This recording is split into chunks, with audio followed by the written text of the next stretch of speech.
বিসমিল্লাহির রহমানির রহিম। দেখো যদি a equal 1/x equal b to the power 1/y equal c to the power 1/z হয় এবং abc ইকুয়াল 1, তবে দেখাও যে বা প্রমাণ করো যে x plus y plus z equal 0। এই দুটোটাই কিন্তু তোমার দেওয়া আছে, তোমাকে দুটোটা দেওয়া আছে ব্যবহার করতে হবে।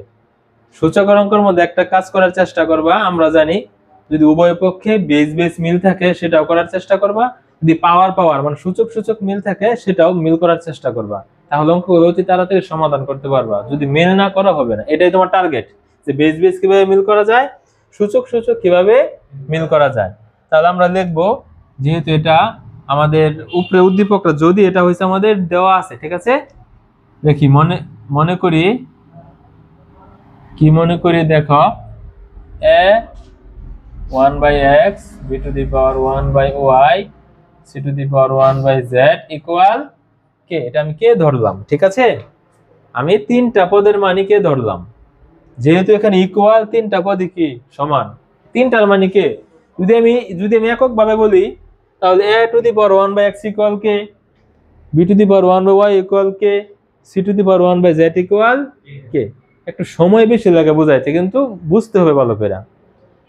আলাদা আলাদা ভাবে নিলে প্রত্যেকটার মান কি কে। তাহলে আমরা যদি লিখি, সুতরাং এই মানটা যদি আমি ভেঙে বুঝাই, ইকুয়াল যদি কে হয়, বা এর মান কত হবে, কে টু দি পাওয়ার x। এখানে যদি আমার পাওয়ার যদি 1/x হয়, কে এর পাওয়ার কত আছে, 1 আছে, তাহলে এই 1/x ওখানে যায় পাওয়ারে ভাগ হবে, ভাগ হলে এটা কি হয়ে যাবে, গুণ হয়ে যাবে, তখন শুধু x থাকবে, কি থাকবে, শুধু। তাহলে অনুরূপ ভাবে আমি কি লিখতে পারি, b equal k to the power y, c equal k to the power z। আমি কি এটা লিখতে পারি না? ভালো করে দেখো, প্রত্যেকটা পদের মান যদি কে হয়, তাহলে আমি একটা এভাবে তোমাদেরকে বের করে দেখাইলাম, বাকিটা অনুরূপ ভাবে আমি লিখে নিলাম, ঠিক আছে।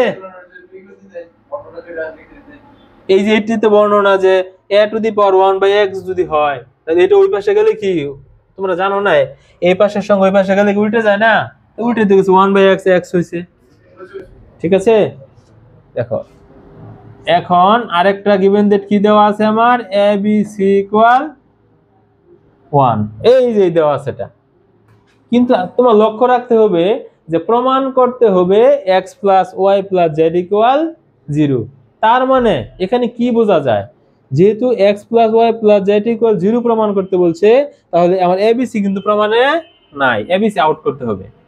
তোমার টার্গেট রাখতে হবে তুমি কি করতেছো, এটা প্রমাণ করতে বলা মানে abc কি করা লাগবে, দূর করতে হবে, abc কি বেনিশ করে দিতে হবে, abc থাকবে না। এখন a এর মানটা কত,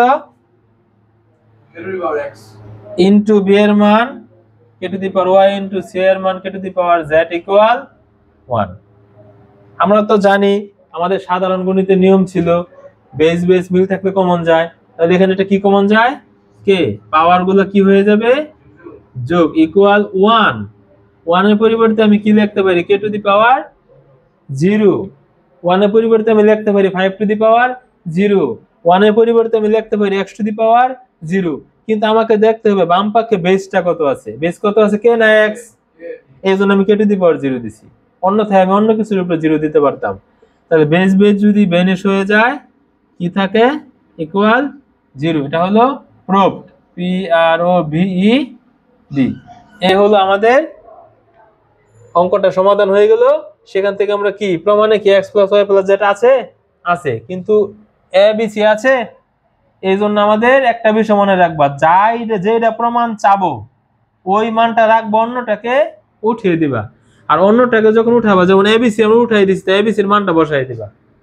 আর যদি xyz চাইতো, তাহলে আমরা xyz রাখতাম বা xyz এর মানটা বসাই দিতাম, ঠিক আছে।